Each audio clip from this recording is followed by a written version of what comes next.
नमस्कार। प्लेनेटिक्स में आपका फिर से स्वागत है। हमेशा की तरह आपसे निवेदन है, प्लेनेटिक्स को सब्सक्राइब करें, बेल आइकन दबाना बिल्कुल नहीं भूलें, हमारे वीडियोस को लाइक करें और फ्रेंड्स एंड फैमिली के साथ भी ज़रूर शेयर करें। दोस्तों, पिछले 2 दिनों से ही जो है भारत और अमेरिका के बीच में एक ट्रेड को लेकर के जो है बड़ी ही टेंस सिचुएशन बनी हुई है। अभी परसों रात में और कल दिन में भी जो है डोनाल्ड ट्रंप बिल्कुल समझिए फ्यूरियस हैं भारत के ऊपर में, और भारत के ऊपर उन्होंने 25% टैरिफ लगाने की घोषणा कर दी है, और साथ साथ जो है रसिया से ऑयल आप ले रहे हैं तो इसलिए एडिशनल पेनाल्टीज़ की भी घोषणा उन्होंने परसों रात में अपने ट्वीट में कर दिया है। और कल दिन में भी कई बार उन्होंने कहा, यहाँ तक बौखला गए हैं कि उन्होंने कहा कि रसिया और इंडिया एक डेड इकोनॉमी है, उनको जो करना है करें, हमें कोई मतलब नहीं है। तो इससे साफ पता चलता है कि डोनाल्ड ट्रंप की बौखलाहट जो है कि भारत उनके सामने सरेंडर क्यों नहीं कर रहा है, ये साफ झलक रही है उनके बौखलाहट से। तो ये चल ही रही है। 1 अगस्त से उन्होंने कहा था, अब जो है वो अनाउंस हो गया है। अब वो टैरिफ जो है 8 अगस्त से लगेगा। हालांकि उसमें अब धीरे धीरे जो है निकल कर बातें आ रही हैं कि उसमें फार्मास्यूटिकल्स को इससे अलग रखा है ताकि अमेरिकी लोगों को जो है सस्ती दवाइयाँ मिल सके, क्योंकि भारत जो है नॉन पेटेंटेड जो है जेनरिक ड्रग के जो है का सबसे बड़ा सप्लायर है अमेरिका को, और यदि उस पर 25% की टैरिफ लगेगी तो सीधा इसका असर जो है वहाँ के आम जनता जो है अमेरिकी हैं उन पर पड़ने वाला है। इसलिए उन्होंने जो है इसको टैरिफ से अलग कर दिया है, इस पर शायद टैरिफ नहीं लगेगी। और एक और चीज़ है, आज के दिन में अभी परसों का न्यूज़ में देख रहा था तो अमेरिका में भारत जो है चाइना से ज़्यादा स्मार्टफोन खासकर आईफोन जो है एक्सपोर्ट कर रहा है। ये पहली बार हुआ है कि चाइना से होने वाले आईफोन एक्सपोर्ट को जो है किसी दूसरे कंट्री और वो भी खासकर भारत ने जो है सरपास कर लिया है। इसका मतलब है कि वहाँ बहुत ज़्यादा आईफोन की ज़रूरत है और बहुत ज़्यादा आईफोन खपत होती है। तो इस खबर निकल कर ये भी आए कि भारत से जो इलेक्ट्रॉनिक्स के सामान खासकर आईफोन, लैपटॉप्स, ये सब टाइप के चीज़ हैं जो आम जनता इस्तेमाल करती है, उसको भी टैरिफ से बाहर रखा गया है। तो अब धीरे धीरे एक एक करके जो है उसमें धागे खुल रहे हैं। हो सकता है कुछ और चीज़ें भी उसमें इस टैरिफ से बाहर हो जाए। तो अल्टीमेटली जो है मुझे लगता है कि कोई बहुत ज़्यादा समस्या आएगी। समस्या जैसे टेक्सटाइल पर आ सकती है, जेम्स एंड ज्वेलरी पर आ सकती है। हालांकि जेम्स एंड ज्वेलरी पर भी मैं मानता हूँ बहुत ज़्यादा नहीं है, क्योंकि जेम्स एंड ज्वेलरी जो है नॉर्मली बहुत हाई इनकम ग्रुप वालों का कंज्यूम करते हैं उसको, तो उस पर भी कितनी असर आएगी 25% से मुझे नहीं लगता बहुत ज़्यादा। हाँ, टेक्सटाइल जो है वो कॉमन लोगों के लिए होता है, गारमेंट्स वगैरह, उस पर ज़रूर असर पड़ने वाला है। Auto parts and auto sector पर भी फर्क जरूर पड़ेगा। लेकिन इस बीच एक बड़ी मज़ेदार खबर आती है, India tells US it is not keen to buy the F-35 पाइप फाइटर जेट। आपको पता होगा फरवरी महीने में प्रधानमंत्री नरेंद्र मोदी जी गए थे अमेरिका, और वहां पर डोनाल्ड ट्रंप ने उनको ऑफर किया था F-35 फाइटर जेट भारत को जो है। हालांकि भारत ने इस पर कोई बहुत प्रतिक्रिया नहीं दी, हाँ ना कभी पहले कभी नहीं बोला। अमेरिका में इस तरह की खबर उड़ते रहे कि हाँ भारत ले सकता है। भारत में ही बहुत लोगों ने इस पर जो है अपनी एनालिसिस करनी शुरू कर दी कि हाँ ये एयरफोर्स इंटरेस्टेड है, ये है वो है, हर तरह की बातें। लेकिन कभी ऑफिशियल कोई प्रतिक्रिया नहीं आई। अब जो आ रही है ये भी ऑफिशियल एग्जैक्टली नहीं है, बट काफ़ी हद तक मान सकते हैं कि सरकार के इनर सर्किल से ये आ रही है खबर, क्योंकि बहुत सी चीज़ें डिप्लोमेसी में जो है सीधे बताई नहीं जाती, अंदर अंदर कन्वे कर दी जाती हैं दूसरों को। जो है कि India tells US it is not keen to buy the F-35 fighter jet, may increase import of some items but no defence equipment will be bought from the US. ये भी कह दिया कि ठीक है, छोटे मोटे कुछ सामान हम ले लेंगे आपसे, लेकिन कोई बहुत बड़ा डिफेंस इक्विपमेंट जो है हम आपसे खरीदने नहीं जा रहे हैं। ये साफ कह दिया गया है। फिर मैं बता रहा हूं कि ये इसकी सरकारी पुष्टि नहीं है, लेकिन गवर्नमेंट के क्लोज क्वार्टर से जो है ये निकल के आ रही खबर कि ये पक्की है। और F-35 के लिए एक और बड़ा बुरा खबर है। कल ही, बिल्कुल जी हाँ, कल ही जब ये न्यूज आई उसी समय अमेरिका में ही कैलिफोर्निया में एक नेवल बेस पर जो है उनका जो है नेवी का एक F-35C जिसको बोलते हैं, उनके 3 वर्जन है। F-35A एयरफोर्स इस्तेमाल करती है, F-35B उनके मरीन फोर्स इस्तेमाल करते हैं, और F-35C जो है उनके नेवी इस्तेमाल करती है। तीनों में थोड़ा फर्क है।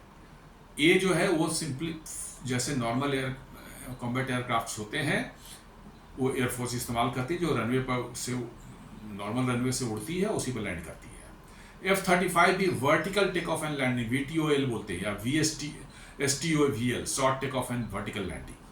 बहुत छोटा रनवे, 10-20 मीटर का रनवे है, उस पर भी उड़ जाएगा और लैंड वर्टिकली कर जाएगा वो। ये ज़्यादा कॉम्प्लेक्स है। और यही त्रिवेंद्रम एयरपोर्ट पर जो ब्रिटिश नेवी का, रॉयल नेवी का जो प्लेन था वो F-35B था, जो 38 दिनों तक फंसा रहा, और उसके बाद जो है वो यहाँ से किस तरह से रिपेयर करके ले गए उसको। और F-35C जो मैं बताया वो उनके अमेरिकन नेवी इस्तेमाल करती है। वो वैसे एयरक्राफ्ट पर है जो कि कैटापुल्ट से जिनको हुआ लॉन्च किया जाता है एयरक्राफ्ट को, जो है उनके विंग्स थोड़े बड़े हैं साइज में, चूँकि उनको ज़्यादा लिफ्ट चाहिए, बहुत शॉर्ट रनवे है उस पर करने के लिए, और साथ साथ जो है उनके विंग्स फोल्डेबल भी है। तो ये भारत ने उनको एक बहुत बड़ा झटका दिया है कि उनको अब ये भारत उनसे नहीं खरीदने वाला है। मेरे अपने ओपिनियन में भी F-35 लेना जो है बहुत बड़ी बेवकूफ़ी होगी, क्योंकि इतना कॉम्प्लेक्स एयरक्राफ्ट है। कहने को कहा जाता है कि बहुत से इसमें सेंसर्स हैं और बहुत ही एडवांस सेंसर्स लगे हुए हैं, एवियोनिक्स लगे हुए हैं, बट ऐसा क्या उसमें कि पिछले 7 साल में करीब 17-18 क्रैशेज हो चुके हैं इसके। कल एक क्रैश हुआ है, इसके पहले जब F-35 त्रिवेंद्रम पर उतरा था उसी के आसपास में उसी समय जो है अलास्का में एक इनका F-35B गिरा था। मतलब इसके गिरने की रफ्तार जो है कम नहीं हो रही है। अभी 1-1.5 साल पहले जो है रॉयल नेवी के मतलब कि जो है जो इस्तेमाल करती है F-35B, वो भी एक एक्सरसाइज में जो है समुद्र में ही गिर गया। एक नहीं, दो, एक गिरा, फिर उसके 1-1.5 महीने बाद और गिरा है।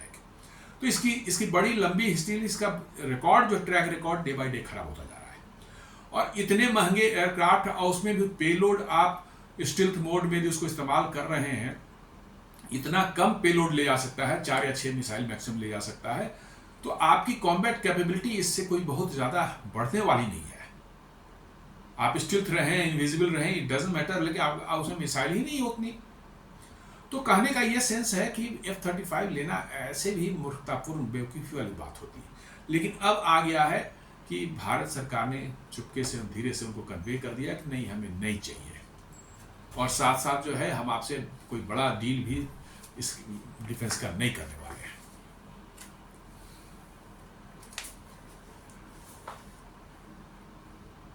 अब जो है ट्रम्प की जो धमकियां आ रही हैं इसको लेकर के, टैरिफ को लेकर के, जो 25% लगा देंगे, फिर पेनल्टी लगा देंगे, अब उस पर जो है कुछ उनके डिप्लोमेट, उनके फॉर्मर डिप्लोमेट जो हैं वो कह रहे हैं कि ये सब जो ये निशा विश्वाल करके हैं, एक वहाँ के अमेरिकी नागरिक हैं और वहाँ के फॉर्मर डिप्लोमेट अमेरिका के रह चुकी हैं, ये कह रही हैं कि ये ट्रम्प का जो है सब टैरिफ वैरिफ कुछ नहीं है, वर्चुअली ये निगोशिएटिंग टैक्टिक्स है, ताकि ये डील जल्दी से जल्दी कंप्लीट हो जाए और अमेरिका भारत अमेरिका की ज़्यादातर शर्तों को मान ले।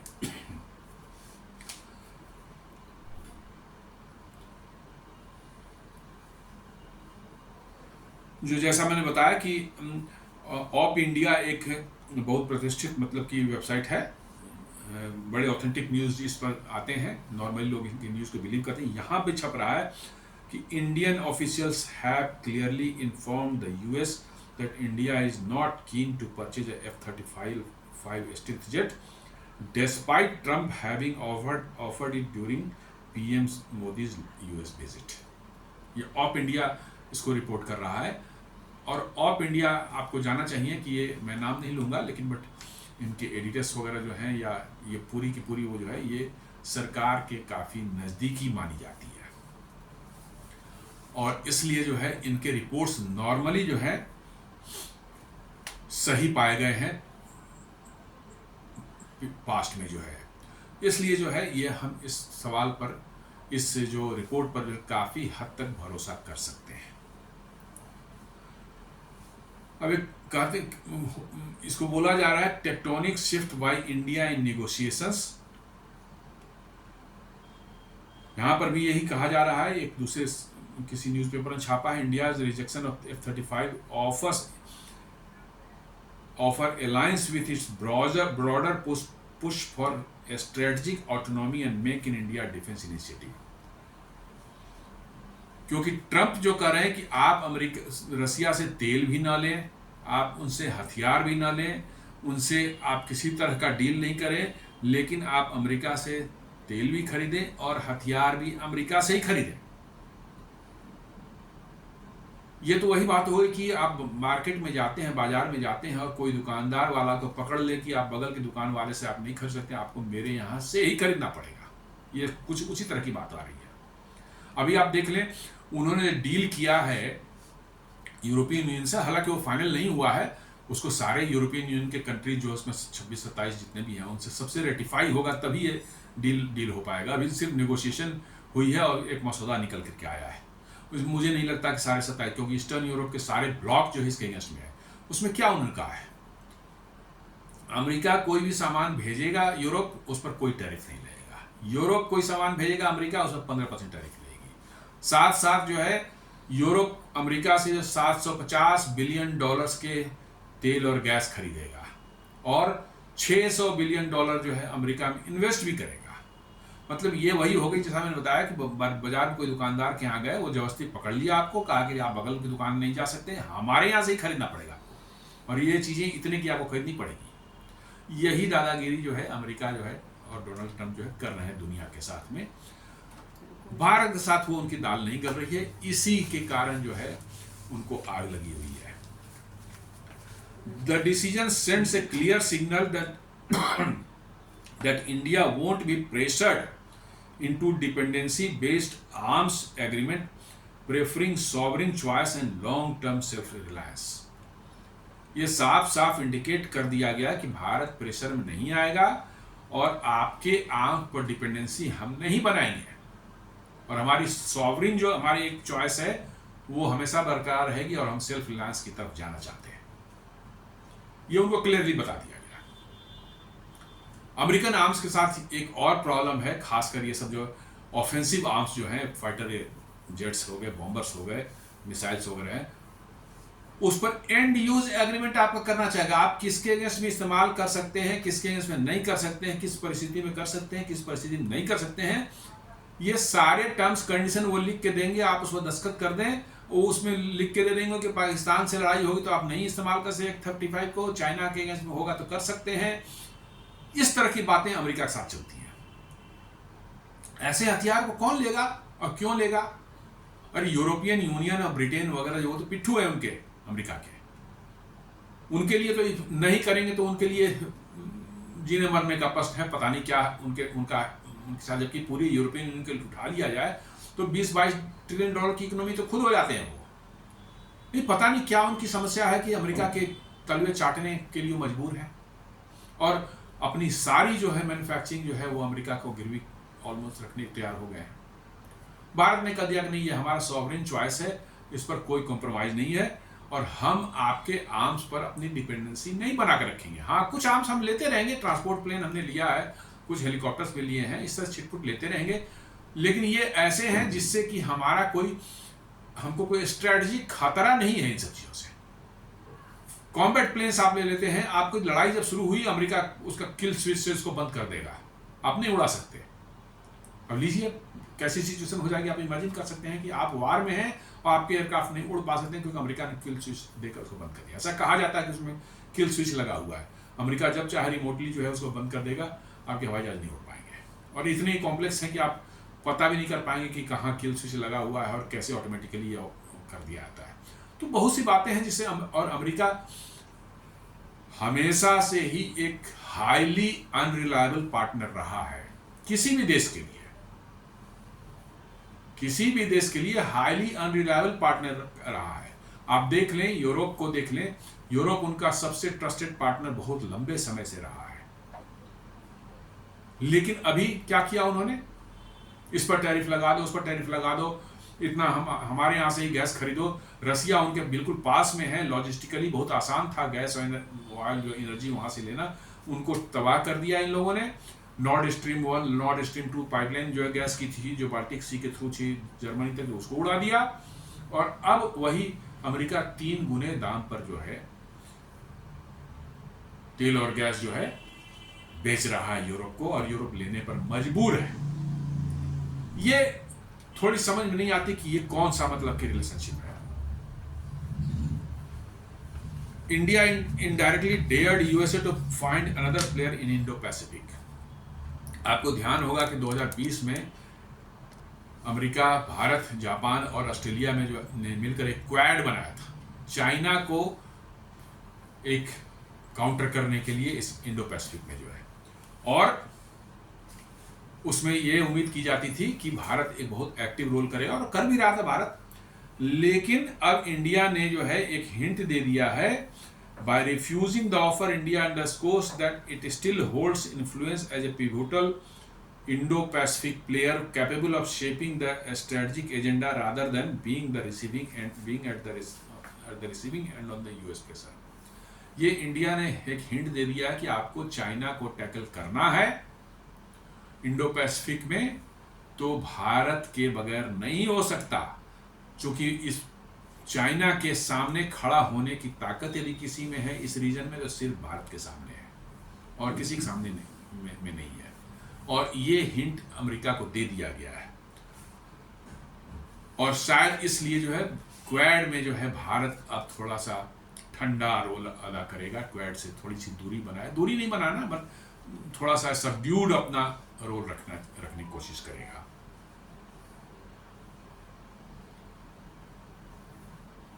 India tells WTO it may impose retaliatory tariffs worth $725 million on US imports। WTO को भी इंडिया ने इन्फॉर्म कर दिया है कि भारत अमेरिका ने जो टैरिफ लगाया है उसके रिटेलिएशन में $724 मिलियन का जो है टैरिफ लगा सकता है, ये भारत ने बता दिया है।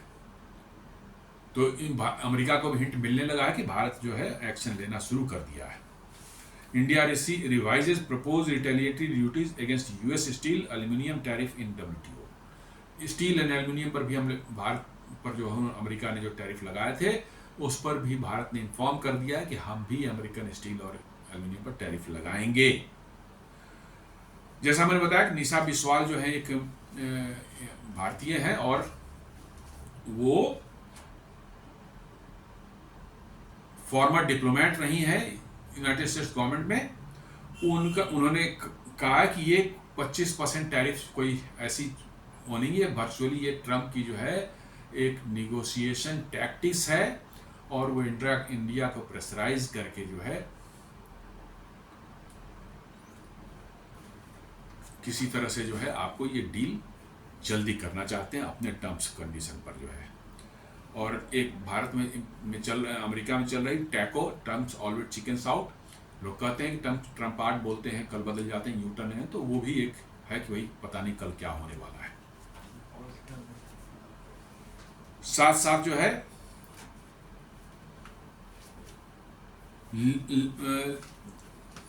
लीगल पुशबैक अगेंस्ट टैरिफ्स भी जो वो हो रहा है, वो भी जो है अमेरिका में जो है वहाँ पर जो है कोर्ट में भी जो है इस पर मामला चला गया है, अदालत में भी ये मामला चला गया है, और अदालत ने कहा कि नहीं, इस तरह से आप मतलब आर्बिट्रेरली कोई टैरिफ नहीं लगा सकते हैं। अमेरिकन प्रेसिडेंट को सिर्फ पावर है कि देश की सुरक्षा जब खतरे में हो तभी जो है आप इस तरह से आर्बिट्रेरली कोई टैरिफ डिसाइड करते हैं, अदरवाइज ये तो पार्लियामेंट से नॉर्मली रेटिफाई कराना पड़ेगा, तभी आप ये टैरिफ एप्लीकेबल होगा।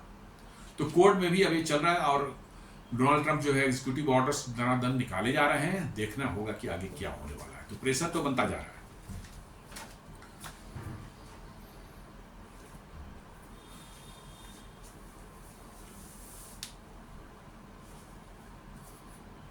तो ओवरऑल यदि ये देखा जाए तो हम ये कह सकते हैं कि ट्रंप की टैरिफ के अगेंस्ट में जो है भारत ने अपना पुशबैक शुरू कर दिया है, अपना रिटेलिएशन शुरू कर दिया है।